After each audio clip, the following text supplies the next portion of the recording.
अस्सलाम वालेकुम दोस्तों, क्या हाल है? ठीक है, उम्मीद करता हूँ सारे दोस्त खैरियत से होंगे। तो आज की इस वीडियो में आप दोस्तों को prime minister investment office jobs के हवाले से बताने लगा हूँ कि प्राइम मिनिस्टर ऑफिस में जॉब्स आई हुई हैं। तो इन जॉब्स के लिए क्या रिक्वायरमेंट्स हैं और इनका अप्लाई का तरीक़ाकार क्या है, तो ये सारा मैं आज आप दोस्तों को इस वीडियो में बताने लगा हूँ। तो आपको वीडियो के डिस्क्रिप्शन में एक लिंक मिल जाएगा, जैसे आप लिंक पे क्लिक करेंगे तो यहाँ पे नीचे स्क्रॉल करेंगे तो यहाँ पे इस जॉब्स के हवाले से सारी डिटेल दी गई है। Prime minister office board of investment Pakistan, तो ये prime minister board of investment में ये जॉब्स आई हुई हैं। तो नीचे स्क्रॉल करेंगे तो यहाँ पे इसकी सारी डिटेल्स दी गई है। असिस्टेंट है BPS 15, stenotypist upper division clerk, उसके बाद लोअर डिवीजन क्लर्क, यहाँ पे डिस्पैच नैब कासत, यहाँ 01 स्केल से 15वीं स्केल तक नौकरियां आई हुई हैं। तो आपने क्या करना है, अगर आपने यहाँ पे अच्छी तरह से इसको देख लेना है, तो अगर आप अपर डिवीजन क्लर्क में अप्लाई कर रहे हैं तो यहाँ व्यू पे अपर डिवीजन वाले बॉक्स के सामने जो व्यू है उस पे आपने क्लिक करना है। तो ठीक है, यहाँ पे मैं असिस्टेंट पे देख लेता हूँ, असिस्टेंट बीपीएस असिस्टेंट। तो इस पे क्लिक करता हूँ व्यू पे। तो इसके बाद जैसे आप व्यू पे क्लिक करेंगे तो यहाँ पे आपको इस जॉब के हवाले से डिटेल्स मिलेगी। तो यहाँ पे सबसे पहले जो है कि एडवर्टाइजमेंट, यहाँ पे आप देख सकते हैं कि एडवर्टाइजमेंट है और इसकी एड देख लें। तो यहाँ पे आपने व्यू पे क्लिक करना है, व्यू एड पे।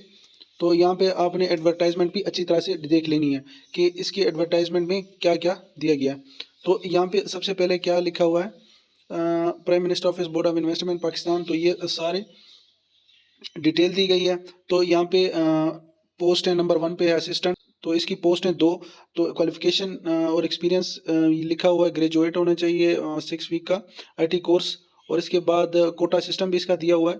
तो मैक्सिमम और मिनिमम एज भी है, तो मैक्सिमम और मिनिमम एज जो है मिनिमम 18 है, मैक्सिमम इसका 30 साल है। यहाँ पे 25 लिखा हुआ है लेकिन प्लस 5 ईयर्स एक्सटेंशन भी है इसमें।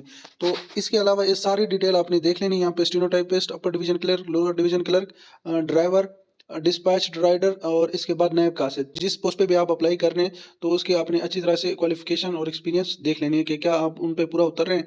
तो इसके बाद बैक जाते हैं। तो मैंने यहाँ पे असिस्टेंट बीपीएस 15 के व्यू पे क्लिक किया था। तो इसके बाद दूसरे नंबर पे है डाउनलोड एप्लीकेशन फॉर्म।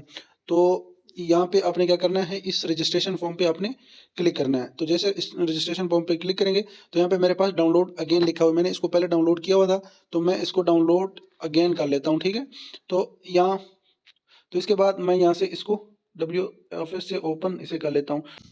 तो यहाँ पे मैंने इसको ओपन कर लिया।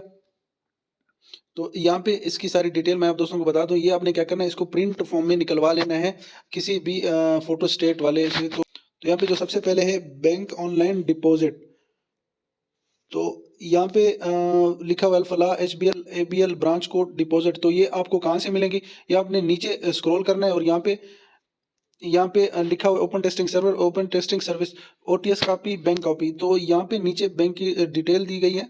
तो यहाँ पे ये ओटीएस कॉपी है और इसके बाद इसके सामने ही है बैंक कॉपी। तो आपने क्या करना है, इन्हीं बैंक में से किसी एक बैंक को सिलेक्ट करना है।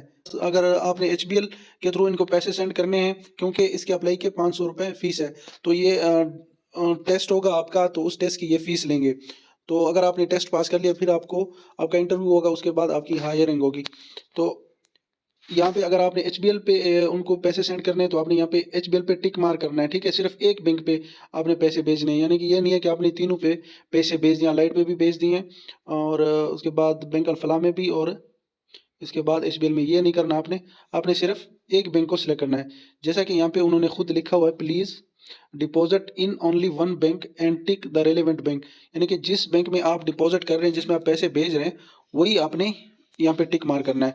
तो यहाँ पे इस बैंक का ब्रांच कोड आपने लिखना है। ठीक है, यहाँ पे ब्रांच कोड, जिस बैंक में आप जमा करा रहे हैं उसका ब्रांच कोड, यहाँ पे डेट लिखनी है उसकी। ठीक है, कब आप करा रहे हैं, तो ब्रांच नेम, तो ब्रांच नेम आपको वही बैंक वाला बता देगा कि इसका ब्रांच नेम क्या है। तो ये साथ वाले भी आपने सेम इसी तरह फिल करनी है, ये साथ वाला ये भी आपने इसी तरह फिल करना है जैसे ये वाला किया है। तो यहाँ पे फर्ज करें मैं एचबीएल पे यहाँ पे एचबीएल के थ्रू पैसे सेंड करता हूँ, तो मैं यहाँ पे एचबीएल पे टिक मार करूँगा। यहाँ पे एचबीएल पे आपने टिक मार करना है इस जगह पे। तो उसके बाद ये सामने वाले पे भी टिक मार कर देना है। तो आपने बैंक में इसको जमा करा के फिर इसके बाद इसको टिक मार करना है कि आपने इस बैंक में जमा करा दिया। तो बाकी नीचे जो है एप्लीकेंट नेम अगर आप खुद जमा करा रहे हैं यहाँ पे एप्लीकेंट नेम, फादर नेम अपना अपना और CNIC या बेफार्म नंबर अप्लाइड फॉर, कि आपने असिस्टेंट में अप्लाई किया था या किस में अप्लाई किया था, ये सारा आपने डिटेल दोनों बॉक्स में फिल करनी है। ठीक है, तो इसके बाद आपका जो ब्रांच कोड और डेट मिलेगी, ब्रांच नेम मिलेगा, तो आपने इस ब्रांच नेम को यहाँ पे लगाना भी है। तो यहाँ पे अगर मैंने फर्ज किए HBL में सेंड किए, तो यहाँ पे मैं HBL में टिक मार्क करूंगा, यहाँ पे HBL पे टिक मार्क करूंगा और इसका जो ब्रांच कोड है वो मैं यहाँ पे ब्रांच कोड भी लिखूंगा और डिपॉजिट डेट जो है वो वहां से मुझे इस वोचर से मिलेगी, तो जो हमने जमा कराया होगा तो वो हमने यहाँ पे लिखना होगा। ठीक है, तो उसके बाद यहाँ पे नीचे लिखा हुआ है कि टेस्ट सिटी यहाँ पे हमने सिलेक्ट करनी है। फर्ज करें हमने इस्लामाबाद के करीब है तो इस्लामाबाद हमने टिक मार्क करना है, या मुल्तान के करीब है तो मुल्तान सिलेक्ट करना है। ठीक है, तो अगर आपके जो भी करीब सिटी है तो आपने उसको सिलेक्ट कर लेना है यहाँ पे। ठीक है, उसके बाद आपने क्या करना है, यहाँ पे डोमिसाइल अपना डिस्ट्रिक्ट से लिखना है। यहाँ पे फर्ज करें मेरा लिया या मुजफ्फरगढ़ है तो मैं यहाँ पे मुजफ्फरगढ़ लिखूंगा। ठीक है, मुजफ्फरगढ़ लिखूंगा। उसके बाद नीचे जो है मैं डोमिसाइल का सूबा लिखूंगा, किस सूबे से मैं ताल्लुक रखता हूँ। तो उसके बाद है यहाँ पे आपने इस जगह पे एक पासपोर्ट साइज पिक्चर लगानी है कि गम के साथ, तो वो भी आपको आसानी से गम मिल जाएगा किसी भी बुक सेंटर से ही। तो इसके बाद नीचे जाते हैं तो यहाँ पे पर्सनल डिटेल दी गई है, ये पर्सनल डिटेल सारी दी गई है, तो यहाँ पे ये सारा आपने फिल करना है। तो ये यहाँ पे नेम वगैरह आ रहे हैं और इसके बाद CNIC यहाँ पे फिल करनी है और इसके बाद एज यहाँ पे और यहाँ पे बर्थ डेट, तो यहाँ पे बर्थ डेट और यहाँ पे मैरिजल स्टेटस यानी कि आप मैरिड हैं अनमैरिड हैं। उसके बाद पोस्टल एड्रेस यहाँ पे आपने लिखना है कि अगर आपको वो लेटर भेजते हैं तो इस एड्रेस पे आपको आएगा, या आपका रिजल्ट आएगा इस एड्रेस पे, तो आपने वही लिखना है। यहाँ पे फ़ोन नंबर, सेल नंबर, यहाँ पे ईमेल आपने देनी है अगर है आपकी। तो उसके बाद आपने क्या करना है, यहाँ पे एक और बॉक्स जो नज़र आ रहा है साथ में, तो यहाँ पे भी आपने इन्हीं जो दायरे हैं उन पे आपने टिक करना है। मैंने आपको पहले भी बता दिया कि इनको आप प्रिंट करके फिर इनको टिक करेंगे। तो यहाँ पे है रिलीजन, मुस्लिम, नॉन मुस्लिम, अगर आप मुस्लिम हैं तो इस तरह टिक कर देंगे। आर यू डिसेबल, अगर आप माजूर हैं तो यहाँ पे टिक कर देना है, नहीं है तो नहीं पे टिक करेंगे। उसके बाद जेंडर मेल फीमेल, मेल हैं। और इसके बाद आर्मेड फोर्स में आप पहले काम कर रहे हैं, नहीं अगर कर रहे हैं तो यस कर देंगे। डिसीज्ड सर्वेंट, नीचे लिखा डिसीज सर्वेंट वाइफ सन और डॉटर, क्या आपके पहले से कोई सन बेटा या बेटी या घर वाली कोई सर्वेंट मुलाजिम रह चुके हैं, तो आपने क्या करना है, अगर नहीं है तो नहीं पे क्लिक करेंगे, अगर है तो यस पे। उसके बाद गवर्नमेंट सर्वेंट नीचे, अगर आप खुद गवर्नमेंट सर्वेंट हैं तो आपने यस कर देना है, अगर नहीं है तो नहीं पे क्लिक करेंगे। शेड्यूल्ड कास्ट बुद्धिस्ट, क्या आप हिंदू या कोई और तो नहीं है, तो आपने कहना है नहीं, अगर हैं तो यस पे क्लिक करेंगे। तो उसके बाद नीचे एकेडमिक इंफॉर्मेशन यहाँ पे दी गई है, तो यहाँ पे आप देख सकते हैं यहाँ पे दूसरे नंबर पे, तो यहाँ पे आपने सारी डिटेल दे देनी है। यहाँ पे सबसे पहले हम SSC का जो है वो फिल करेंगे डेटा, SSC इस पूरे इसमें फिल करना है। तो यहाँ पे SSC में पहले जो डिग्री का टाइटल है वो क्या है, डिग्री का टाइटल याद रहे कि अगर आपने O लेवल किया तो O लेवल यहाँ पे लिखेंगे, अगर मैट्रिक किए तो मैट्रिक यहाँ पे लिखेंगे। तो बहुत से स्टूडेंट ने मैट्रिक की होती है इसलिए यहाँ पे मैट्रिक आपने लिखना है। उसके बाद आपने क्या करना है, यहाँ पे मेजर सब्जेक्ट, यहाँ पे मेजर सब्जेक्ट लिखने साइंस। ठीक है, आपने साइंस लिखनी है, अगर आपने आर्ट्स की हुई है मैट्रिक में आर्ट्स लिखनी है। उसके बाद पासिंग ईयर, फर्स्ट करें मैंने 2016 में की है तो 2016 में यहाँ लिखूंगा। उसके बाद आपने क्या कैसे लिखना है इसको, डेट पहले फिर मंथ फिर ईयर आएगा, यानी कि 20/7/2016 को मैंने ये की, तो इस तरह ये मैं लिखूंगा। यहाँ पे ऑब्टेन्ड मार्क कितने मैंने हासिल किए, टोटल मार्क्स कितने थे, 871 हासिल किए और 1100 टोटल मार्क्स थे। यहाँ पे इंस्टीट्यूट नेम आपने लिखना है।